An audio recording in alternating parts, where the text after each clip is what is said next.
Aku satu-satunya tempat buat kamu untuk pulang. Di malam hari ketika orang-orang sudah tertidur dengan lelap, Arina dan Viko masih tetap terjaga. Mereka gelisah dan sama-sama belum dapat memejamkan mata mereka. Arina terbayang-bayang wajah Viko dan begitu pula dengan sebaliknya. Setiap kali melihat sebuah barang yang pernah disentuh oleh Arina, Viko selalu teringat dengan Arina. Viko membuka lemari pakaian dan menyentuh sebuah gaun yang masih tertinggal. Viko teringat saat Arina mengenakan pakaian itu. Viko kemudian menutup kembali pintu lemari rapat-rapat. Viko menuju buffet dan memandangi foto pernikahannya dengan Arina. Viko kesal karena selalu terbayang-bayang wajah Arina. Viko pun menutup foto itu. Namun tak lama setelahnya dia kembali membukanya. Di sisi lain Arina memperhatikan cincin pernikahan yang melingkar di jari manisnya dan ingin melepasnya. Tetapi Arina mengurungkan niatnya. Arina kemudian pulang ke rumah Viko dan mencari-cari Viko. Betapa terkejutnya Arina ketika melihat Viko jatuh pingsan. Arina menemukan obat asam lambung di genggaman tangan Viko. Dengan susah payah Arina menyeret tubuh Viko hingga ke tepi ranjang. Dan akhirnya Arina berhasil menidurkan Viko di atas kasur. Tiba-tiba Viko terbangun dan meledek Arina yang akhirnya kembali ke rumahnya. Arina memperingatkan Viko agar Viko tidak GR. Dia pulang hanya untuk mengambil kotak peninggalan dari ibunya. Setelah itu Arina menyiapkan makanan pada Viko dan meminta Viko untuk segera memakannya. Kamu harus makan.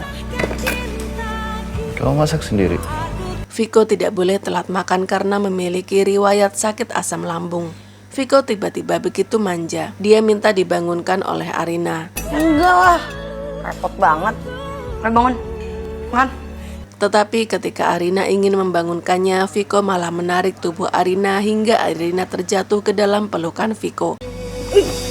Aku satu-satunya tempat buat kamu untuk pulang. Bibir Viko juga menempel di jidat Arina. Mereka berdua sama-sama terkejut dan malu-malu kucing. Dan Arina pun terbangun dari mimpinya. Sih aku pakai mimpi dia segala.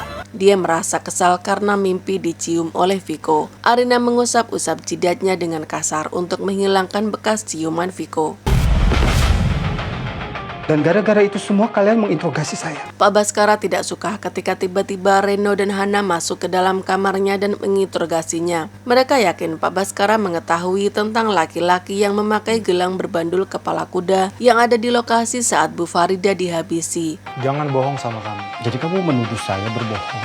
Pak Baskara meminta Hana dan Reno untuk berhenti mencari tahu kalau mereka masih ingin selamat. Reno tahu bahwa Pak Baskara sedang mengancamnya dan Hana. Mereka bersikeras untuk tetap mencari tahu. Pak Baskara pun kesal dan secara diam-diam mengambil alat kejut listrik untuk melumpuhkan Hana. Hati.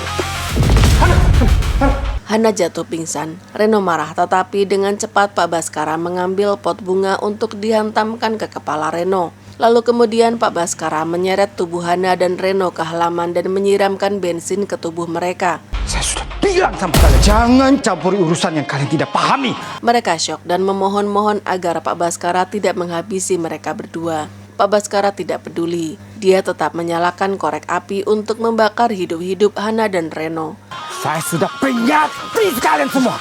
Bu Intan datang dan berteriak agar Pak Baskara menghentikan keinginannya. Karena Pak Baskara tidak mau mendengarkan permintaan Bu Intan, Bu Intan pun mendorong tubuh Pak Baskara dengan sekuat tenaganya hingga Pak Baskara terjatuh dan kepalanya membentur pinggiran pot bunga. Viko, Pak Baskara jatuh pingsan. kenapa? Viko,